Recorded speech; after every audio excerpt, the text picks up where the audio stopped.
Hello, my name is Mara, and welcome to Books Like Whoa.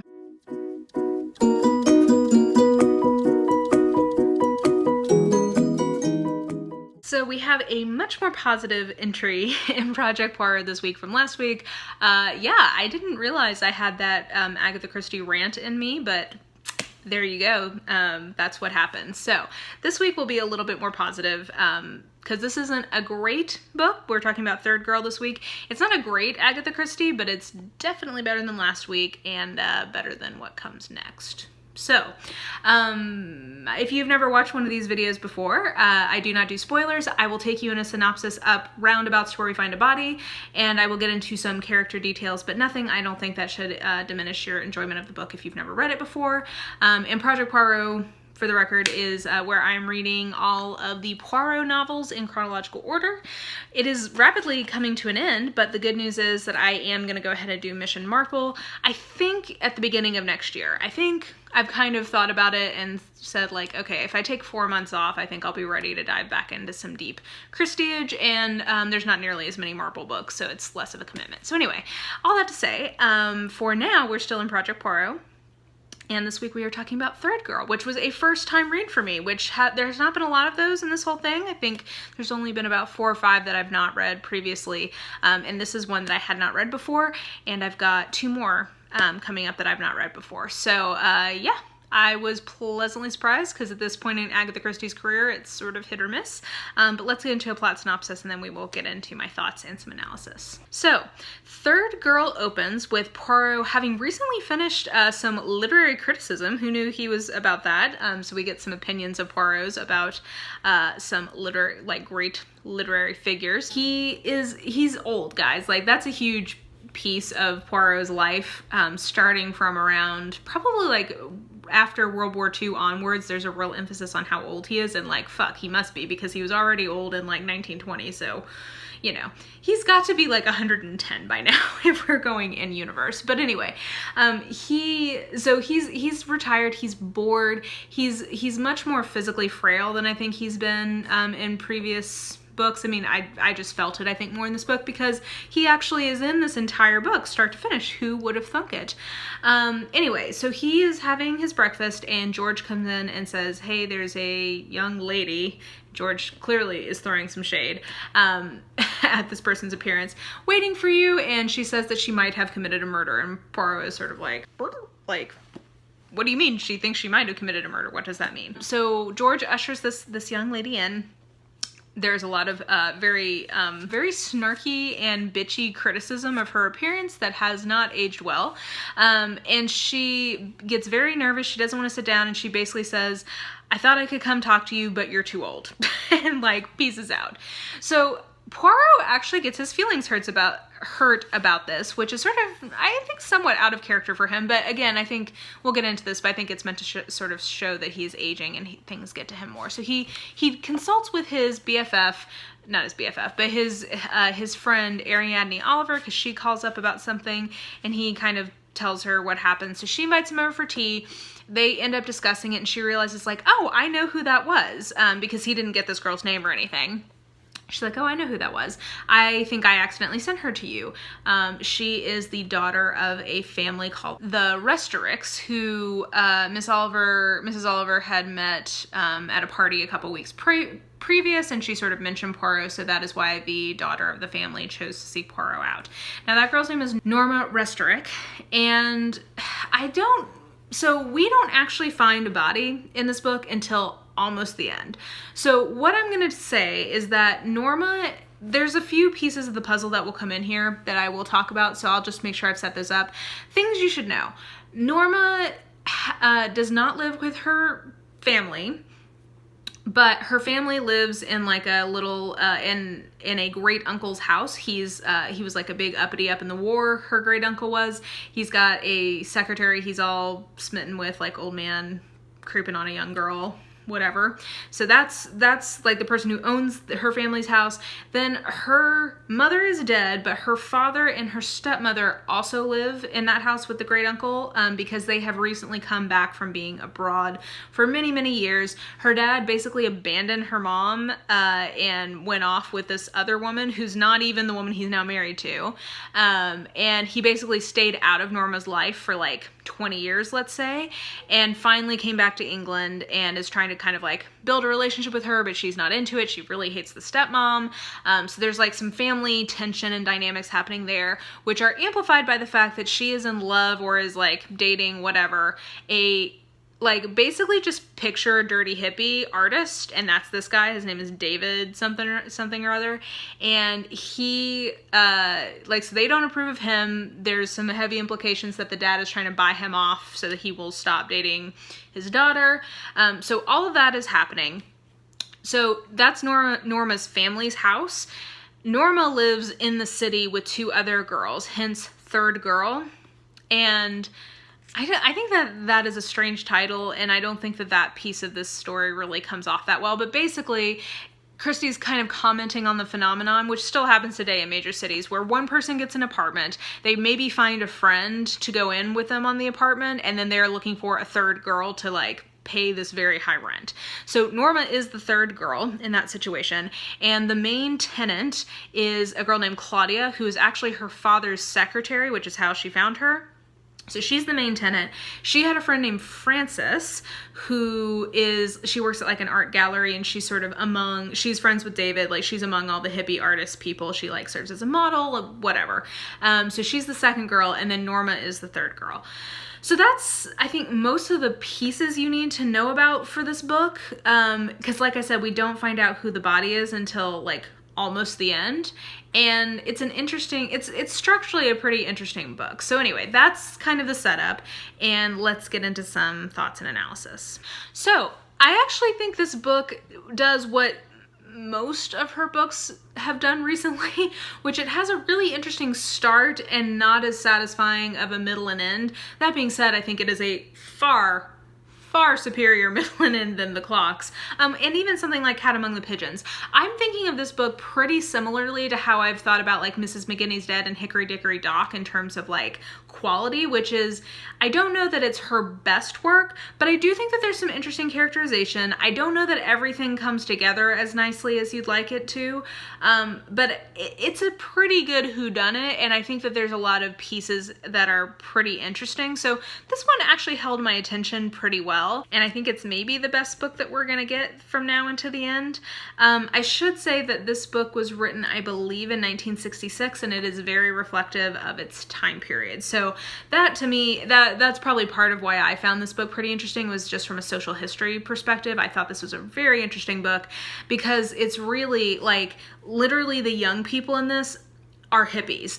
And, you know, I am a Beatles obsessee. I was not fully, side note, I was not fully aware that music was made past 1970 until I was probably in high school, because like that's all that was played in my house. My first crush ever was on Paul McCartney circa 1963. Like, I'm obsessed with the 60s, and specifically obsessed with like London in the 60s. So I have a much more like vivid picture in my mind of what these people are like. And thinking about that through the lens of the Christieverse is really interesting. So she has like contempt for the style choices of this time period. Like, she talks about the way she describes like what we would think of as like kind of typical hippie gear. So like, I don't know, kind of like the flowiness, like the organic materials, like the tie-dye, the brocades, the velvet pants, men with long hair and long beards, girls who are sort of like mini skirts and sort of like unkempt. She is not here for it, and the way she describes that fashion is so interesting, because as opposed to something like fashion in the 30s, which I do know some things about, like I really like that time period, so I probably have a more concrete idea of what that should look like than maybe a lot of other people do. But like, we all kind of know what the hippies looked like, so it's so interesting to see her descriptions of that fashion, just the fashion, because you really get a perspective on how she views the world and how she kind of talks about it, because she has, and I really realized this when I was reading her autobiography, she has such a specific voice and a specific lens through which she views the world.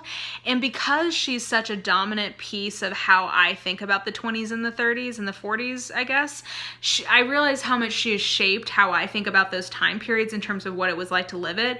That it's interesting to get her lens on the 60s, where I have other sources that kind of inform how I think about that time period, because I can see where her biases and sort of like prejudices are basically for that time period. So I don't know if that makes sense, but it was just an interesting, having a more concrete reference point as to the lived experience that she was describing made her point of view much clearer to me, if that made any sense. And it, you know, a lot of the plot of this book is essentially about like casual drug use, which again is a huge piece of the 60s. And I also think that there's a real kind of visceral description of like dour modern city life that she's able to convey with how she talks about London, like in this book. And actually I will say that this comes across in The Clocks as well, so I will give it that. But in this book you get a real like kind of depressing, concrete monolith view of modern city life. So whereas the London of her earlier books feels sort of like almost like Dickensian in some places, I think. Like, I think there's still sort of a sense of like neighborhoods and like some almost like a magical quality to London. That's not the London of this book. It feels really dirty. It feels really like kind of grimy and lived in. And it's interesting. It's just interesting to get that from Agatha Christie. And I think she paints London. To me, London was a very prominent backdrop of this in terms of like, it almost felt like another character, just because it felt almost like, you know, this sort of like existential realism, like everything feels very like despairing. That was almost the landscape that I got from this book. And then when it comes to thinking about gender roles, this was a fascinating book because she is harping over and over again. She's done this in the last few books, but in this one I really noticed it, about this idea of girls needing a mother's like strong hand to protect them and help them make good decisions about marriage. And you can, and kind of the disapproving tone that she has about girls living away from home, which is what's happening in this book. And even in the title, the idea of third girl, like I think there's a real kind of disparaging attitude from Agatha Christie towards how modern young women live. And this idea of these new realities of girls having to work out their own living arrangements and, you know, having jobs and, you know, kind of making independent lives. She doesn't seem very comfortable with it at all, but it's fascinating to see her talk about it, because of course this is something that's going to continue. And she doesn't view this like kind of very, in a lot of ways, glamorous living situation that these girls have going with anything other than just sort of like an air of sadness. So you kind of view all three of these girls as sort of like living lives of like quiet desperation and like apart from the protection of their families, and like, isn't it so sort of like depressing that they're living in these like concrete buildings or whatever. But think about like, these are three girls in their 20s who all have enough money to have very sort of like loosey-goosey type jobs for the most part. And they're living in the middle of London and they're having sex with all of these like up and coming artists and like going to like gallery openings. I mean, like, it's actually like a pretty glamorous life in a lot of ways, but that is so not how Agatha Christie thinks about it. That I just found that to be an interesting window into kind of her, I mean, I think her age is just showing at this point, right? She was born, I think, in 1890. So, yeah, she's like almost an 80-year-old woman. And she just, I think, has passed the point where she can really get on board with this way of living, which, you know, fair enough. But it did also make me think of a cozy mystery, another cozy mystery series that I enjoy called the Cat Who series. That series started in this time period. It's set in the US and basically like a Chicago type city. And there's one of the early books, it's either the first, it was maybe even the first book, where it's exploring like the like mod art scene. And I was just comparing these books in my mind because they were written around about the same time, about the same kind of world.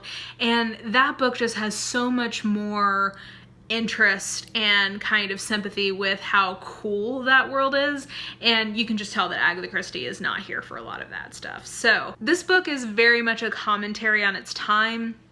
Like I said, drugs play a big part in the plot throughout, and it's interesting to see how she talks about drugs now versus how she has talked about drugs throughout her stories, because drugs tend to be a big motif in her books, which I never really noticed before, but doing this reread chronologically, like, it has been there from almost the beginning, where, you know, there's like a lot of either drug addicts or drug smugglers, where drugs come into the plot a lot in her books, but the way she talks about drugs in this book is very different. It's very different, I think, than the way she's talked about it previously. So yeah, like I said, I think I found a lot to take note of in this book, and I think the fact that Poirot was, you know, actually in it for the entire thing, as he has not been recently in her books, was something I really appreciated.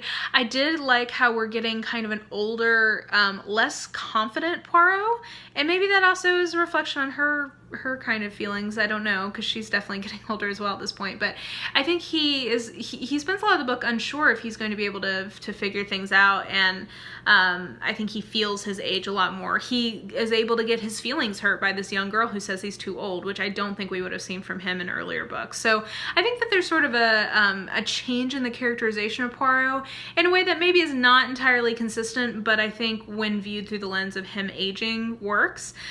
We also get Ariadne Oliver in this book a lot, and I just really enjoy her. I think in these later books, it's really good when she's around. I think she helps keep things lighter and more fun than they maybe would be without her being there. So, you know, I think she's a real kind of pinch hitter and MVP of these later Poirot books. So definitely glad to have her around.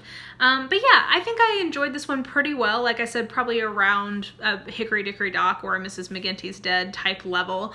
Not one of her best ones, but I think probably the last good one she's gonna write. That being said, technically Curtain was written, I believe, in the 40s, so I have some hope for that one that maybe it will be a little bit better. But I've heard Elephants Can Remember is terrible. I've not read that one ever, so we'll see how that goes. And then yeah, I remember Halloween Party, not very hopeful for that one. So but yeah, anyway, that is my thoughts on Third Girl. A surprisingly enjoyable first read for me. I wasn't sure how it would go, but I did actually end up enjoying it, you know, pretty well, all things considered. So yeah, I think that will do it.